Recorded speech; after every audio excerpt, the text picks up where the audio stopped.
Good day mga boss, isang powerhouse team daw ang pakakawalan at ititrade na ang kanilang point guard dahil nga hindi na ito consistent, hindi na rin napapakinabangan ang kanyang scoring at higit sa lahat limited na lang ang kanyang playing time at higit sa lahat pag merong semifinals ay nagkakaroon ng injury. At isa daw sa posibleng pupwedeng ipalit dito ay itong si Mikey Williams na napapabalita na nga pong under negotiation ngayon.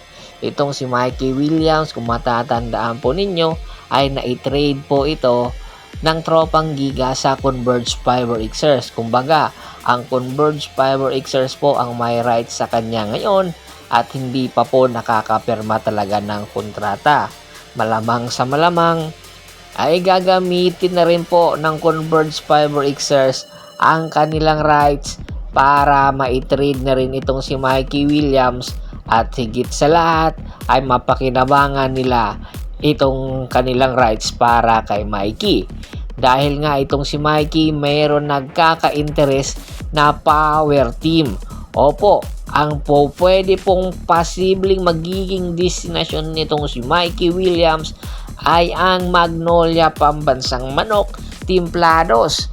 Ang Magnolia Pambansang Manok Timplados, seryoso sa susunod na konferensya na makapasok. Dahil nga maaga sila ngayong nagbakasyon, itong si LA Tenorio talagang pinaplano talaga ng mabuti ang pagbalasa ng kanyang lineup at ang pagdadagdag ng mga firepower na posibleng sandalan pagdating sa crunch time. Unti-unti na nga po nabaguhin ni LA at magpabata at the same time po pwede pong kunin ni LA itong si Mikey Williams bilang leader ng Magnolia Pambansang Manok Timplados. Alam natin na itong si Mikey ay merong kakayahan at kayang-kaya pa niyang magpakitang gilas isa or hanggang 2 or hanggang 3 taon at sa tulong na rin nitong si LA Tenorio ay posibleng mangyari yon. At ang posibleng maging kapalit nga nitong si Mikey Williams, itong si Paulie. Si Paulie po, hindi po na sikreto na matagal na po itong napapabalitang nasa trading block.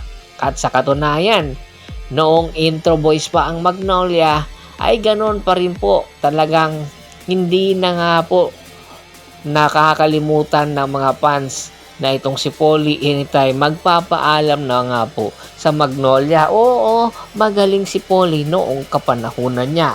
Ngayon nagkakaedad na ay unti-unti na ring nagbabago ang kanyang pangangatawan. Siyempre nararamdaman niya na rin yung mga injury at hindi basta-basta maibalik niya at hindi niya na nga maipakita ang kanyang 100% na performance at siyempre hindi na rin siya nabibigyan ng minuto. Baka sakali, kung sakali man na maging 100% itong si Paulie ay malaki rin ang maitutulong nito sa Converge Fiber Xers ang possible destination niya. Sa Converge, pwede niyang turuan ito sila Alex Stockton, Shawnee Winston at iba pang mga player na point guard ng Converge para ma-mentor niya at posibleng mapahinog niya ito sa tulong ni Paulie sa kanyang experience sa Magnolia at sa Rain or Shine. Kaya aabangan natin ang mga posibleng mangyari na balasahan ng Magnolia at ng Converge Fiber Xers dahil 2 or higit 3 player daw ang posibleng pakawalan ngayon ng Magnolia at ng Converge para sa pagbabagong yon.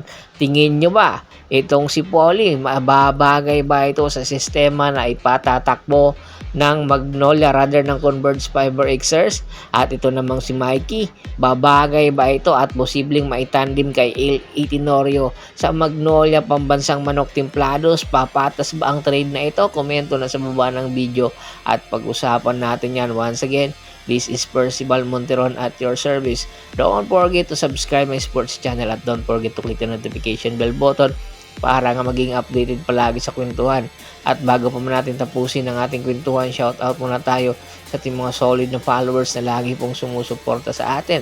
Kay Kagawad at sa kinudukusin ng Hagonoy, Bulacan, Anthony Lucky Alon at sa Lucky Alon family, Richard Pavila, Ricky Lanza ng Ricky Rider TV ng Tansa Cavite at si Mr. Julius Roche ng Skygo. Marami pong salamat sa walang sawa niyong pagsuporta. Pakibisita na rin po ng Facebook fanpage ko na Hapres PH3, Paul Goso at Bostor para po sa mga karagdagan sports balita. Hanggang sa muling kwentuhan, maraming salamat po.